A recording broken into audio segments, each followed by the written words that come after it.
நம்ம கிறிஸ்பியான ஒரு ஸ்நாக்ஸ் தாங்க பார்க்க போகிறோம். இந்த ஸ்நாக்ஸ் நல்லா சாப்பிட்றதுக்கு மொறு மொறுன்னு அருமையான டேஸ்ட்டாக இருக்கும். இது செய்கிறதுக்கு அதிகமான பொருட்களே தேவையில்லை. வெறும் 3 உருளைக்கிழங்கு இருந்தால் போதுங்க. நல்ல கிறிஸ்பியான ஒரு ஸ்நாக்ஸ் செய்யலாம்.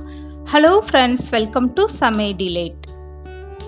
இப்போ இந்த ஸ்நாக்ஸ் செய்கிறதுக்காக 3 உருளைக்கிழங்கு எடுத்துக்கோங்க. இதை நல்லா வேக வச்சு எடுத்துக்கோங்க. இப்போ இதோட தோலெல்லாம் நீக்கி எடுத்து வச்சுக்கோங்க. இந்த மாதிரி மீடியம் சைஸ் உருளைக்கிழங்கா இருந்தால் 3 எடுத்துக்கோங்க. பெரிய உருளைக்கிழங்கா இருந்தால் 2 எடுத்துக்கோங்க. உங்களுக்கு எந்த அளவுக்கு ஸ்நாக்ஸ் தேவையோ அதுக்கேற்ற மாதிரி நீங்கள் உருளைக்கிழங்கை கூடுதலாக குறைச்சி எடுத்துக்கலாம்.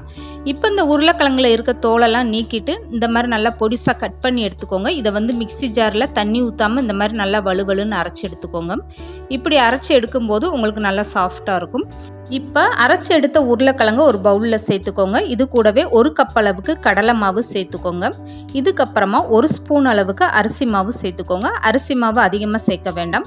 இப்போ 1/2 ஸ்பூன் அளவுக்கு தனி மிளகாய் தூள் சேர்த்துக்கோங்க. இது கூடவே 1/2 ஸ்பூன் அளவுக்கு ஜீரகத்தூள் சேர்த்துக்கோங்க. 1/4 ஸ்பூனுக்கும் கொஞ்சம் குறைவான மஞ்சத்தூள் சேர்த்துக்கோங்க. இதுக்கு தேவையான அளவு உப்பு சேர்த்துக்கோங்க. உங்களுக்கு பெருங்காயத்தோட டேஸ்ட் பிடிக்கும்னா 1 ஸ்பூன் அளவுக்கு இதில் பெருங்காயத்தூள் சேர்த்துக்கோங்க.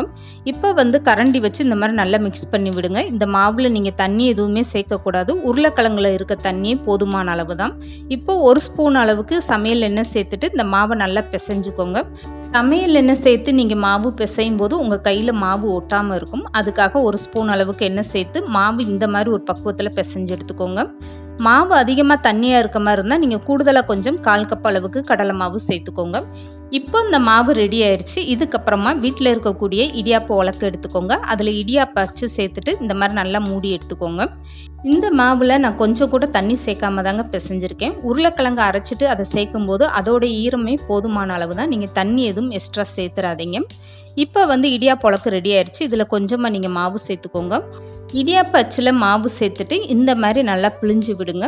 எண்ணெயில் பிழிஞ்சு விடும்போது நீங்கள் ஸ்டவ்வை நல்லா குறைச்சி வச்சுட்டு பிழிஞ்சு விடுங்க.